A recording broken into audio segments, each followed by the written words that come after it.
CQDX, CQDX, CQDX. This is Havana calling. CQDX, CQDX, CQDX. This is Radio Havana calling all shortwave listeners and radio amateurs. Welcome to...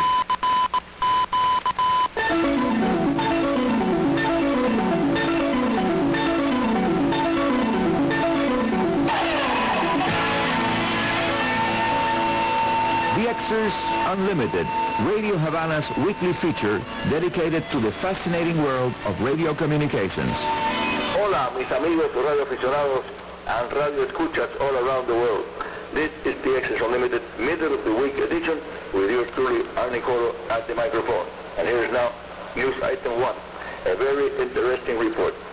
The XTC Country Entity Report, according to the AR Cluster Network, for the week of Sunday, 26 August through Sunday, 2nd of September, there were 213 countries or entities active on the amateur band. And I guess that these good results have something to do with the FT8 digital communications mode now in use all around the world, making possible two-way contact under extremely poor propagation conditions.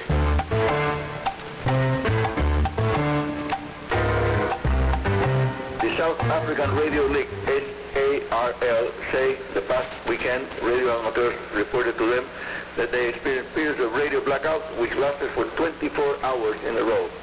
When a strong enough solar flare occurs, ionization is produced in the lower, more dense layers of the ionosphere, the D layer, and the radio waves that interact with electrons and layers lose energy due to the more frequent collisions that occur in the higher density environment of the D layer. This can cause high-frequency radio signals to become degraded or totally, completely absorbed.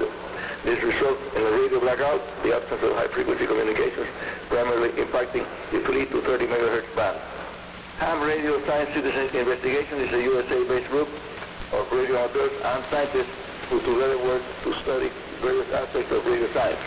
During this weekend's event, they found out that the solar and the planetary fields united and created a hole that led plasma inside the magnetosphere of the Earth, creating severe aurora borealis. The fast-blowing sunspot, AR-270, has reverse polarity, which would link it as the first sunspot of the next solar cycle. That's another important news event. The solar cycle is an average of 11 years. The current cycle, cycle 24, has still approximately 2 more years to go before it is expected to reach its minimum and cycle 25 to start. The question scientists is asking, was this just a single event, or we are truly entering into cycle 25 of that big sunspot? By the way, whatever this Earth was not from the proton flux, which is associated with coronal mass projections and coronal holes. The storm was created by fast compression of Earth's magnetic field and the sudden release of magnetic pressure from the sun. This whiplash created a vacuum which sucked in the plasma surrounding, in this case, the planet, and at the same time caused the geomagnetic activity to rise to a wonderful G3 strong storm level. A G3 storm level is really a powerful one. Our sources are forecasting a much earlier than expected solar minimum, making cycle 24 then one of the shortest ones on record. Speleologists, the scientists that do research about caves and caverns, make use of a transceiver, a radio transceiver known as the Hay phone, that is a 17-year-old design from British radio amateur John Hay, G3TDZ, who passed away some time ago. So he didn't get to see his design play a vital role in the most recent high-profile cave rescue that took place in Thailand, although it has apparently been a part of many other rescues in the past. The Hay phone is actually considered obsolete or still in service with some speleology teams around the world. The radio uses upper sideband voice operating a very low frequency of 87 kHz carrier. The low frequency can penetrate deep into the ground using either induction loop antennas like the older mole phone, or more commonly with electrodes driven into the ground at a certain distance to actually inject radio frequency energy directly into the surrounding area. What is interesting is that in today's world, people take wireless communications for granted and don't realize that the cell phones don't work at all on the ground or in the face of widespread disasters when the cell tower fails or the cell system is overloaded with traffic that it can simply not handle.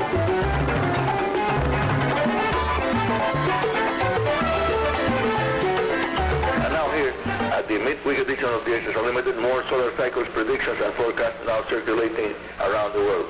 One of the latest ones says that cycle 25 is now coming to an end. Cycle 24 is now coming to an end after only 10 years of evolution. Another source assures that reverse magnetic polarity sunspots located at the less active hemisphere of the sun during cycle 24, the present one, are almost sure the precursors of solar cycle 25 that we are seeing now. And here is the latest report from the very reliable space weather site. Spaceweather.com reported new sunspot group 2720 is the first large spot of the next solar cycle, cycle 25. The magnetic polarity is reversed from the polarity of the sunspot in cycle 24. Whatever is happening 93 million miles away from Earth will be quite clear as time goes by. In the meantime, please adjust the radio Havana operating habits and technologies for monthly sunspot counts of less than 10 for quite some time ahead. And that's going to be very poor propagation conditions.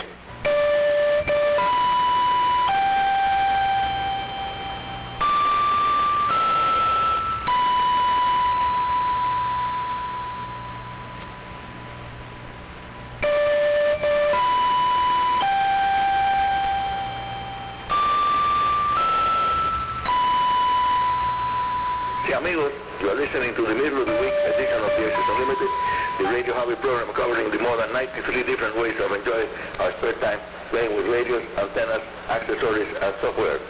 Amateur radio satellites use frequencies that are supposed to be dedicated to that service exclusively. Recently, on August 27th, ANSAT Vice President of Operations Drew Glassbrenner, callsign KO4MA, noted on the web. Recently, there has been a DMR signal QRMing the AO92 satellite uplink on 435.350 or close by. Hotspots repeated, terrestrial simplex, anything not satellite should not be in 145.8 to 146 and 435 to 438 MHz by international agreement. He requests ground stations using those frequencies to please QSY away from them, move this away from the satellite's uplink frequencies, please. Possible sources of those signals include easy share to DMR, D-Star, Digital, Fusion, P25 groups, and similar terrestrial amateur radio activities in progress. Again, the segments of 2 meters and 70 centimeters that are to be protected from ground-based stations, not intended, and this is exactly what I want to say, not intended to communicate via satellite, are in the 145.8 to 146 segments of 2 meters and 435 to 438 MHz amateur satellite subbands after the ITU agreement.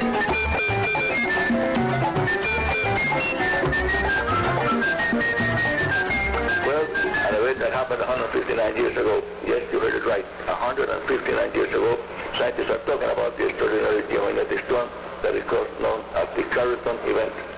159 years ago, planet Earth was hit by a geomagnetic megastorm.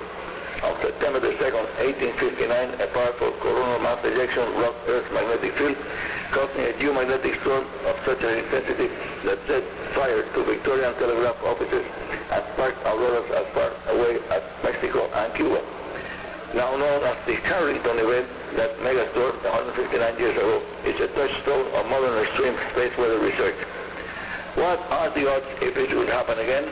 Well, the cause of all this was an extraordinary solar event, solar flare, witnessed the day before by British astronomer Richard Carrington, who gave name to the event.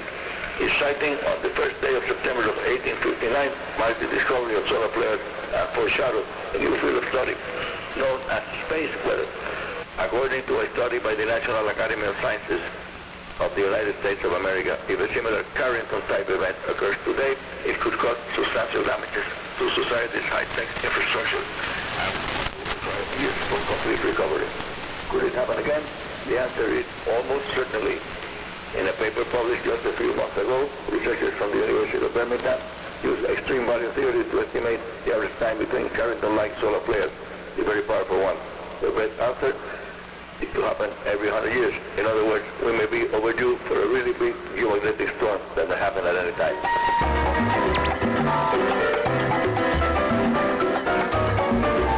AM medium wave band, broadcast band, DXing propagation conditions will see an improvement as we approach the autumn equinox just a few days away now. Look for stations from the Bahamas. These are just 3 AM stations operating from the Bahama Islands in the Caribbean. The 3 are rather easy to log all along the east coast of North America, starting with station ZNS3 on 810 kHz from Freeport, Grand Bahama. Described as the Northern Bahamas service on 1540 kHz. ZNS1 from Freeport, Grand Bahama runs higher power, while ZNS2 from Nassau, New Providence Island, operates on 1240 kHz.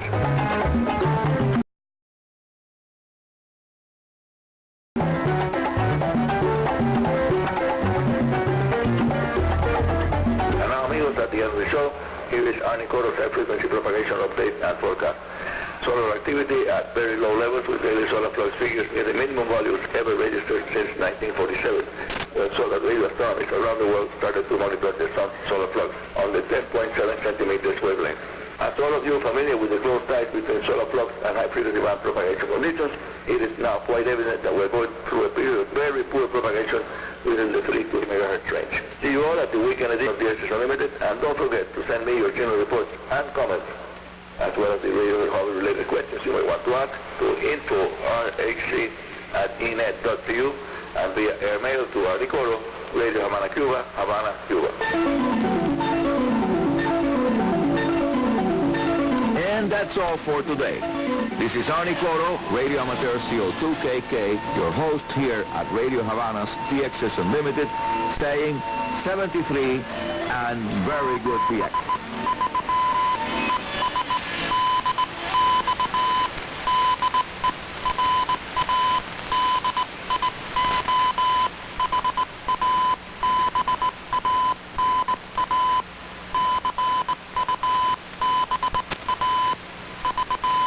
Thanks, Arnie. Real